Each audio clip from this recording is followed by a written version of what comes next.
Why are Republicans freaking out? Because their dear leader has been destroying the economy.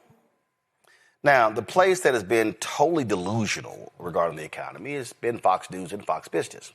Now, we showed you Maria Bartiromo the other day going, oh, no, it's not as bad as everybody thinks. Oh, when you make $10, $15, $20 million, you don't really feel the problems in the economy. But watch this segment right here. Expenses like rent, electricity, and the cost of everyday items like beef, coffee, and seafood are still up substantially from a year ago. President Trump, of course, is looking to combat concerns that costs are still too high under his administration. He's been arguing it's the previous administration that drove the economy into the ground and that his policies are restoring it. Really? So why are prices up? Not only that, Carolyn Levitt, who is the chief liar for Trump, she talked about how the unemployment rate is at a record low of 4.6%. I think it went down to 3.6% under Biden. So how is it a record low? This goes to show you exactly how delusional these people are. And I'm telling you, as each month goes by, Michael, as they keep refusing to release job data numbers, as they keep refusing to release inflation numbers. They can keep hiding the reports, but you cannot hide the pain from the people feeling the pain. No, you can't hide the pain from the people feeling the pain. And this is something that was echoed this past Wednesday in that 18-minute debacle that Donald Trump did when he wanted to brag about the economy, ignore people's pain, ignore the devastating impact that his tariffs are having. It's costing the average American family an additional $1,200 to $1,700 a year. When you look at the unemployment rate, it ticked up to 4.6%. We saw only 64,000 jobs created in the month of November. And we see the African-American unemployment rate explode to 8.3%, I think it was, 8.3%. Right now, this is the same guy who told us that immigrants were taking black jobs. Well, about 1.2 million immigrants, both here documented and legally, undocumented and legally, have left the workforce, but the unemployment rate for African-Americans has exploded, but the White House doesn't want to address that. So we're seeing that this continues to bleed. We see his approval rating continue to plummet, as it should. And this was all predicted. Hashtag, we tried to tell you, don't blame us. We voted for the black woman. Well, I thought this here was pretty funny here. The labor secretary went on Fox Business, and damn, even my man here had to throw some shade at her line. Listen. So with more people searching for jobs, the unemployment rate can tick up because that means more people are getting off the sideline and finally wanting to be part of the American economy and this workforce. And at the Department of Labor, we want to stay focused on understanding exactly where we need to send those dollars to make sure that everybody has the opportunity at the American dream. That was an interesting diplomatic move, I'd say, to see a 4-year high for unemployment is actually kind of beneficial and good news. Madam Secretary, I'm being facetious, but I don't mean it. No, Matt, he did mean it.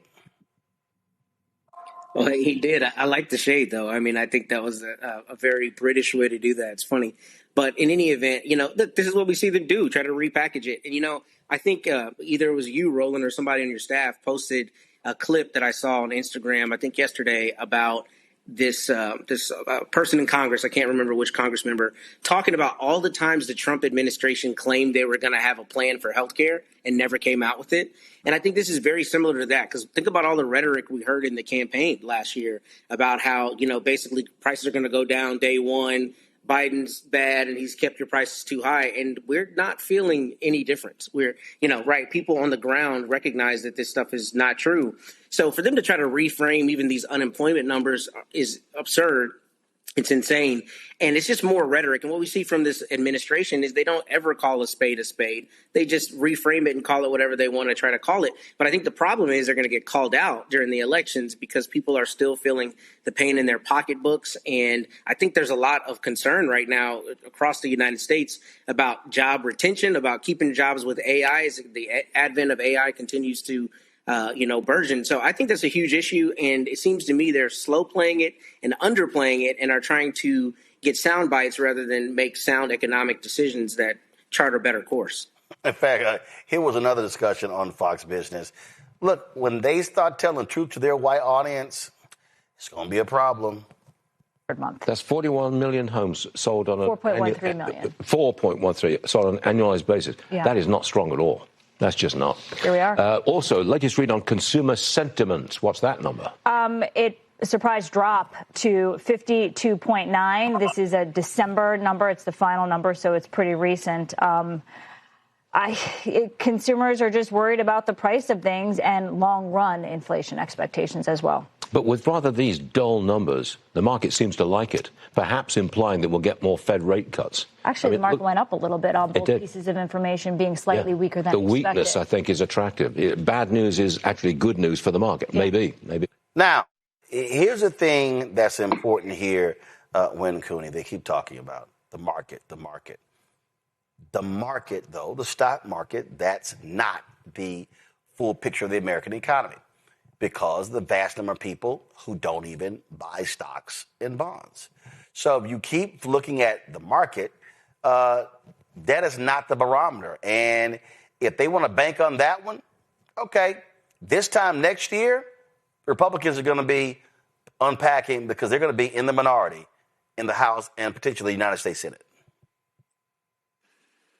For Roland, I mean, the fact of the matter is that we're plunging into a recession. And I mean, I'm not shocked by the language that Fox News is using, because it's very resemblant of how they've always framed things. It's very confusing. But the fact of the matter is that the economy is in shambles. And we know that because with Black unemployment going up, that's a signaler generally of the fact that we're plunging into a recession.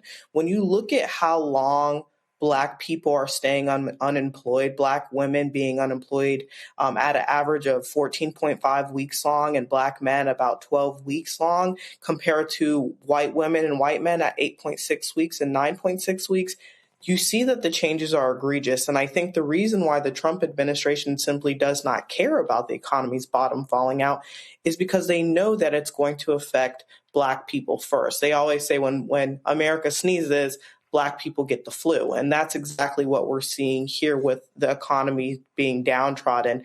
And so we really have to pay attention to this. I urge people to consider this strongly when thinking about who they're going to vote for in the 2026 elections, because these are the type of statistics that matter.